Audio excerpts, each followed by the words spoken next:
Journalist Tom Humphries was recently sentenced to 2.5 years in prison for the abuse of a teenage girl. On the line from Vietnam, we have former Dublin footballer John Leonard, author of Dub Sub Confidential. He's written a blog about what it was like to suffer at the hands of the abuser, Father Ivan Payne. John, first of all, you've written a column about this called Dealing with Paedophiles. Can you first tell us about the origin of the column and why you felt to go in so heavy on this subject? The origins really came from, well, I suppose there's two things for me. Obviously, one was that I was abused by a priest, Ivan Payne, and it was quite a public trial and court case at the time. It was kind of it was pushed into the limelight, and for me, it kind of resonated with me at the moment. Because it was quite a public case. And the second thing was really my interest was really piqued on a very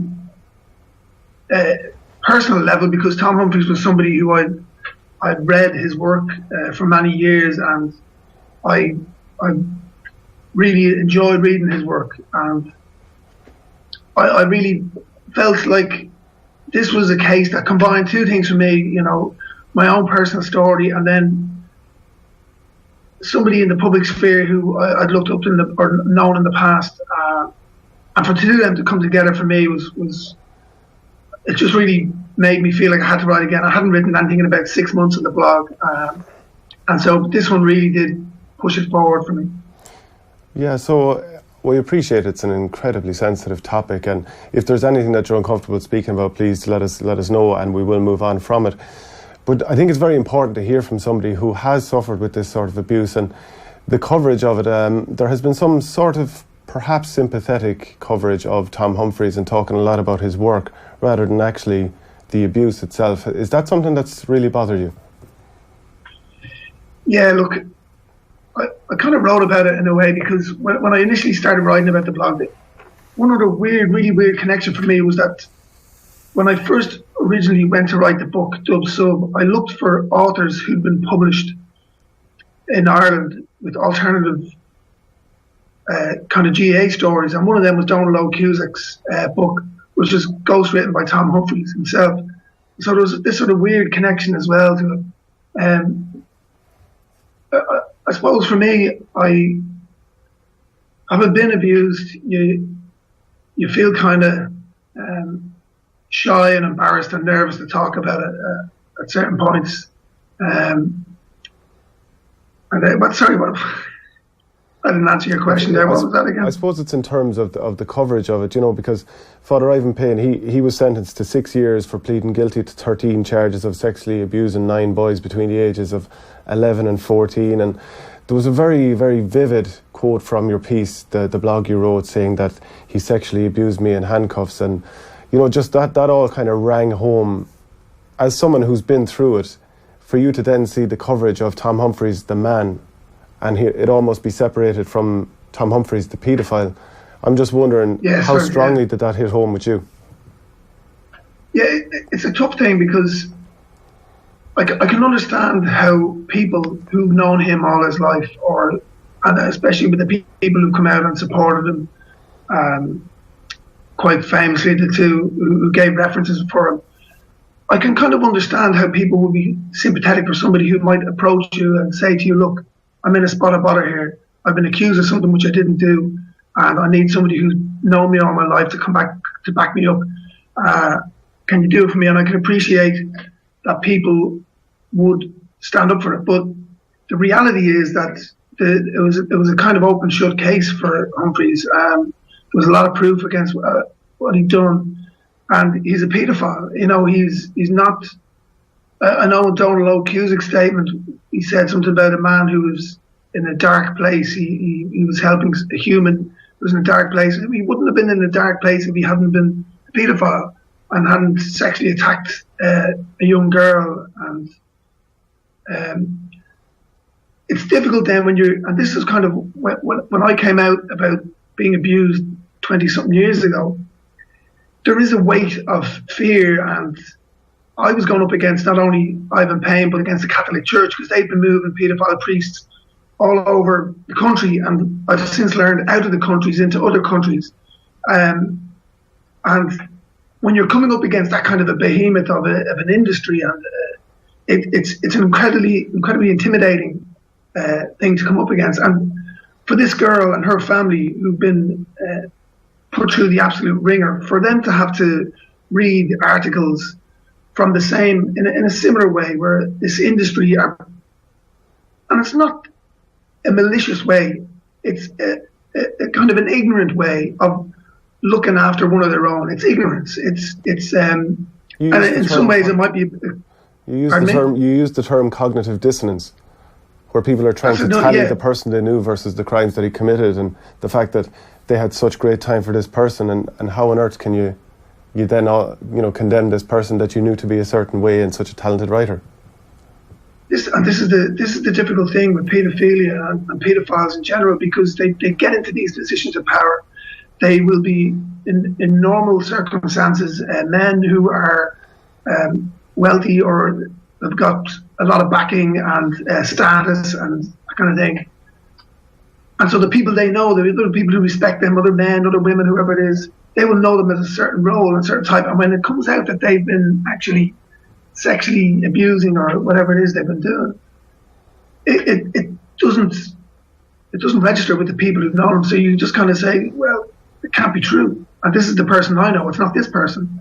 But the reality is that, like, the paedophiles are the sneakiest of criminals. They're the sickest, and they work that trust to their advantage all the time. And for me to read all the accolades, I mean, I don't go back and say that I when I was a kid it was this, that, and the other for me. Now I remember what it was like. I go through the court case in my head when I'm even sitting talking to you now. But I think that what that family and the girl and their family, for her to have to read this ignorance and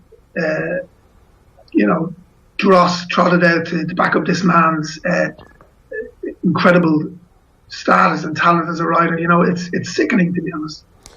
For her. We live in a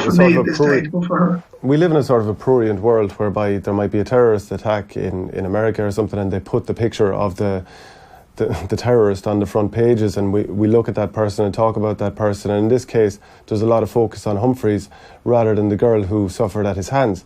So what I'm trying to kind of figure out then is, obviously she has to deal with the aftermath of all this, as does her family. What's it like as a person being trapped in this cycle of abuse for a number of years before you finally try and break free from it and come forward? At the time, it's hard to know, because at the time you don't really understand what's happening. And I'm sure for the girl, I can't. For me, I can explain what it was like for me, because I didn't really understand it at the time. And you just, it happens and you don't do anything about it, and then you block it away, you subvert it, you bury it into your deep subconscious in order to sort of survive. And then years later it comes out, and I've met so many people since I've come out about it, who've known other people who've killed themselves, other people who have really heavy addiction problems, other people who are just mentally unstable. It affects people in many, many ways. I'm blessed that I was able to come out of it, even though I went through 15 years of heavy addiction and the rest of it. I'm lucky I've come out of it the other side, where I'm extremely clear in my mind about who I am and happy in life. But when you do come out about it, and it's fair, like nobody in my family or my friends knew about it until I wrote the book, which was 15 years or something after the court case. My sisters didn't know, my brother didn't know, like my friends didn't know. You even though you come out about it, it's still a secret, and it's an incredibly. It messes with your mind. It really does mess with your mind. And for this girl and her family, she will know who she is, but she probably will feel like she can't tell the people closest to her. And when you say you do that sort of prurient society that you remark about, we do live in this era where we look at icons, we look at images, we look at people, and we see the thing, but we don't understand the story beneath it. And it's very hard to do that. There's so much information, there's so much sport, there's so much things happening 24/7. We've got so much social media. And so the headline grabber is the paedophile who gets 2.5 years, former great writer. And that's unfortunate, the society we live in there. There's no getting away from it. The abuser leaves an indelible remark. What really stood out to me when I read your blog on it was a couple of lines when you were the distaste with which you described Tom Humphries, and I'm just going to read them out there. Portly, milk-skinned, and a face that looked like it had been dragged through the back arse of the 1980s, a poster boy for gluttony in the recession. Later on, any thoughts that teenage girls would be attracted to such a glob of a man would be seriously misdirected. So it kind of feels in some ways as if Father Ivan Payne, what he did to you and how you feel about him, that was manifested in how you wrote this column. Yeah, quite possibly. I never really thought of it like that. I mean, I know my wife read that few paragraphs back, and she thought I should take it out, because I was attacking him kind of personally, and it didn't really. But for me, I was angry. I was angry for many years at what he did to me, Ivan Payne, and sometimes you just got to let that anger out, and I've seen Tom Humphries, I don't know what, I'm sure he's quite, I don't know what he's like personally, I've never met the man, but physically I know that I couldn't imagine him being any way apart from, he'd need to use all of his techniques that he has used in order to get with a younger woman. And look, he was a married man and all that at the time, I don't know. My disgust for him is quite apparent in those few paragraphs, and what I'm thinking about it now, like paedophiles like him, he will never know, and nobody will ever know what that girl's life was going to be like without meeting him, and that's the invisible. She will have to do whatever she has to do now, but you cannot account for that. How much money, how much career, how much happiness she will have missed out on because of meeting this man who, seduced her and then abused her and all the rest of it. Because, everyone has dreams and aspirations for the future, and I presume everything has to be recalibrated after something like this. You were a 9-year-old boy when it happened, and, nothing's ever going to be the same again after this happens. So how do you change and go again? I don't know. For me, again, from the age of 9 to 17, 18, when it came out about it, I don't really know what I was thinking back then, to be honest. You just kind of bury it. But when it comes out, it unravels. It unravels in your head, and it triggers you off.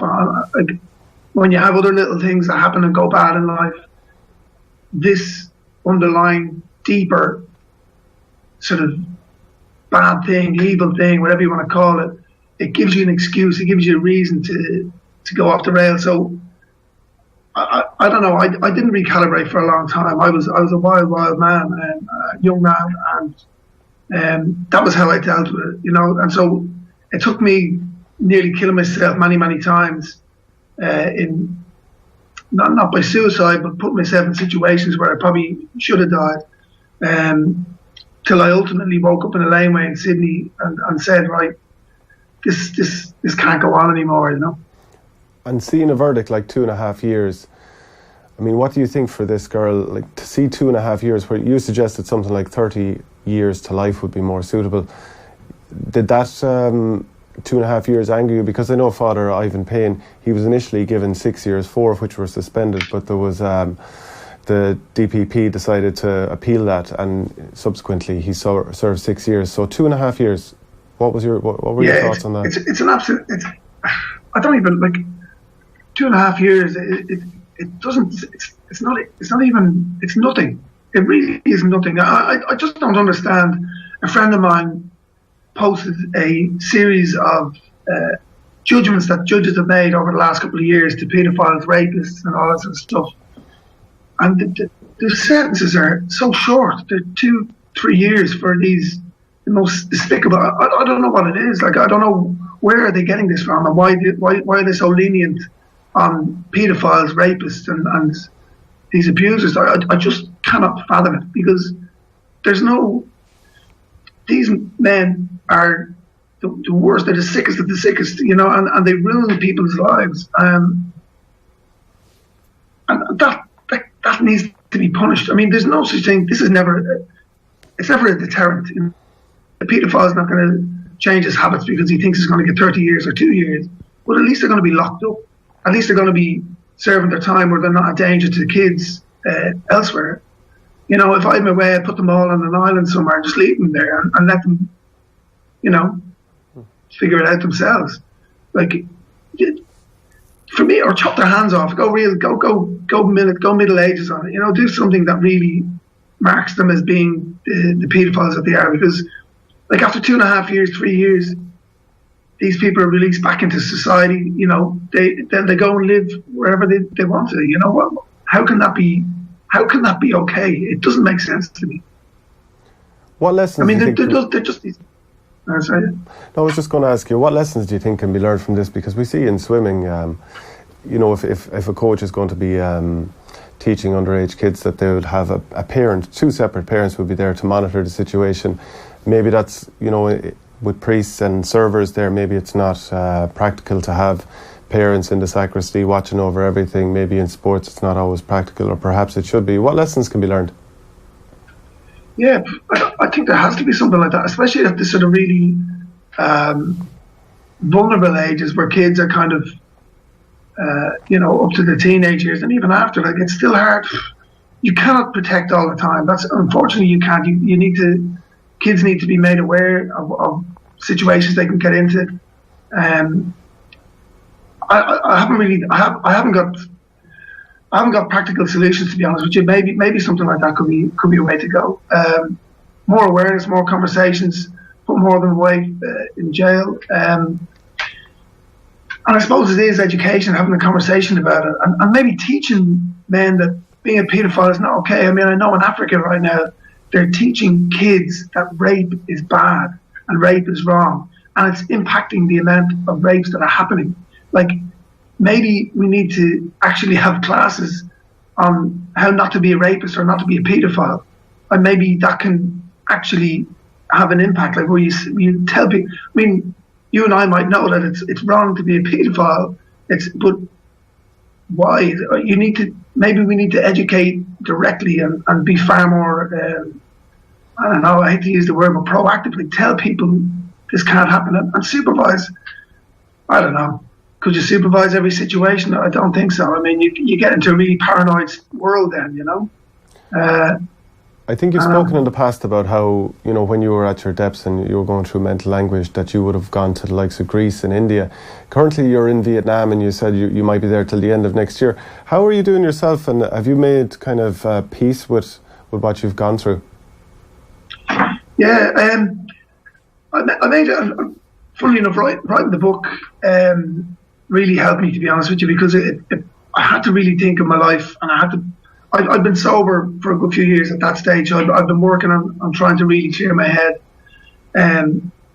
But I've been sober now for 8 years. I've been writing. I've been working on all kinds of brain training and looking at different ways of making myself a better person. So it's not an easy thing. I've really accepted one very simple truth about my life, and that is that the story of who I was as a young boy and the abuse that I went through has happened, and it's part of who I am. But it's over, and I had a chance a few years ago to create a new person, a new version of myself, and I did. I just I kind of said, right, I'm gonna not let myself be that victim anymore, and so I spent a lot of years working on that, really, from meditation right through to just really focusing my mind on staying present and not worrying about the past, because worrying about the past never helps you do anything. So I'm lucky I'm in a great relationship. We're traveling the world, we're writing, we're making documentaries. I've really learned how to combat the negativity that gets in there. So, but it's taken me a long time to get here. And you played football with Dublin for many years as an understudy to Stephen Cluxton, largely. You were part of the team that got to an All-Ireland semi-final in 2007. Do you have any involvement in sport anymore? I did up till a few weeks ago. I was working with Sylvester's out there doing a bit of the goalkeeper training, and I was trying to make a comeback myself in my 40s, but I'm not quite what I used to be, and I hadn't played football in 7 or 8 years, so I was trying to do things that the body wasn't able to do anymore. So I'm taking a bit of a leave of absence. I'll see what happens. I was saying to you previously, there's a North versus South Vietnam game at the start of December, I think, over here. So if the flooding goes down, I'll definitely be up for that. But yeah, that's about it for me, I'm afraid. I'll be jogging up and down some beach, going for a swim. That's about it. Okay, well, John, I appreciate it was a very difficult subject to run over today, and we really appreciate you sharing. And I think there's a global movement towards exposing abusers at the moment, and I think your voice is a very welcome one on this. So, John, thanks very much for joining us. Cheers, man. Thank you.